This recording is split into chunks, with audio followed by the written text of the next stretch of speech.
The views expressed are solely those of the speaker and not necessarily those of Paltalk.com, AVM software, or its advertisers.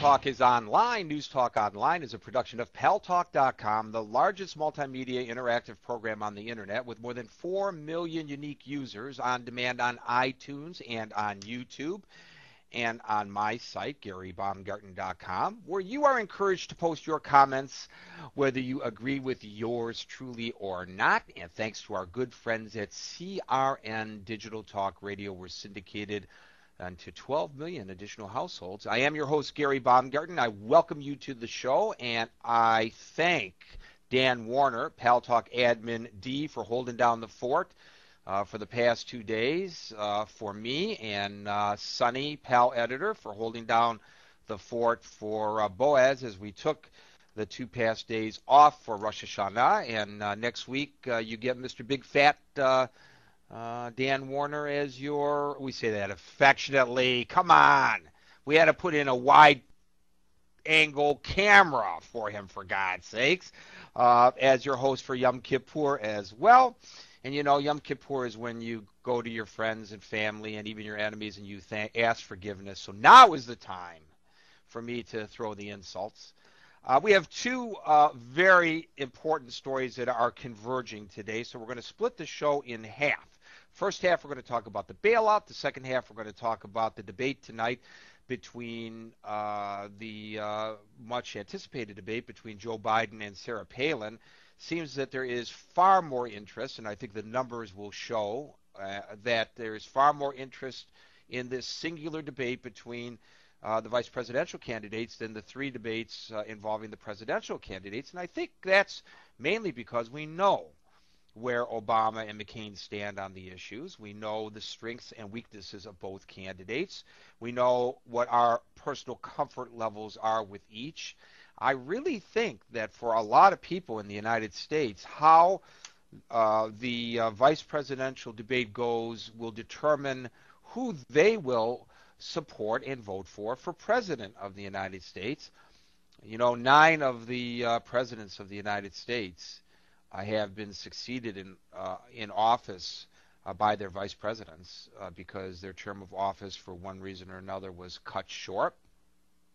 And so it's an important issue. And of course, as you were speaking to this issue yesterday when Dan Warner was doing such a fabulous job hosting the show, there are questions that are being raised about Sarah Palin and her ability to step into those shoes.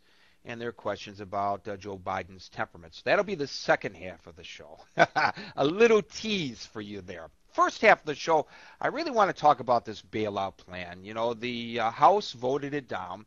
Now, here's my take on that.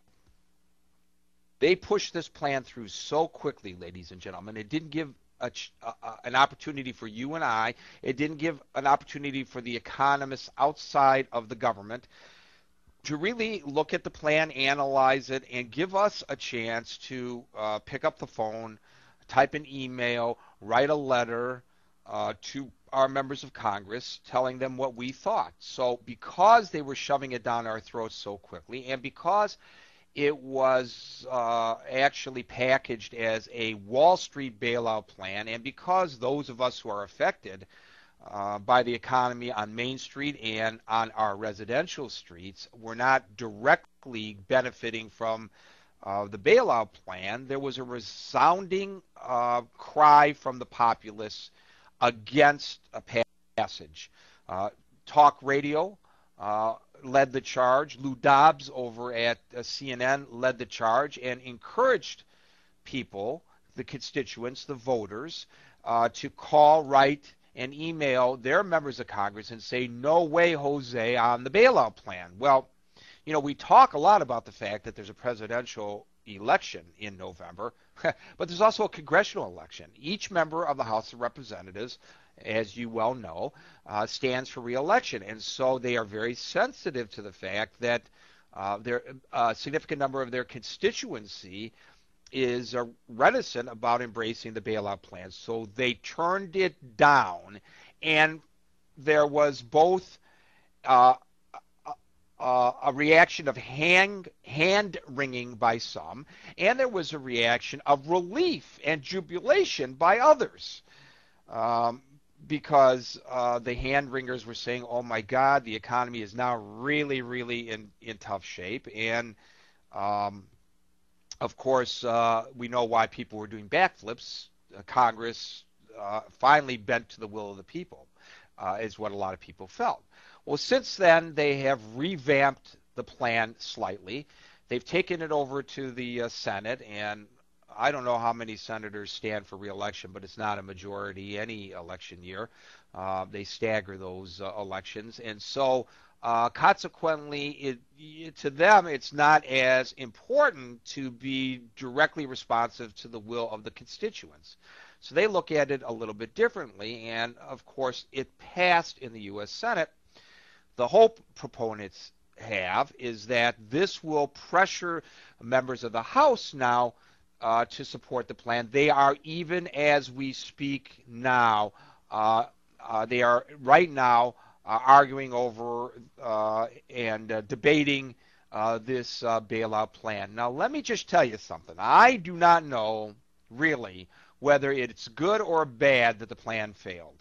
I'm hearing from those who say we need a laissez-faire approach to economics, even to the point where some companies may go belly up, some people may lose their jobs, some people may lose their homes because they lose their job, because ultimately it will seek its own level and rebuild, and people will then rebuild their lives economically. And why should we spend $700 billion of our money to bail out the fat cats on Wall Street?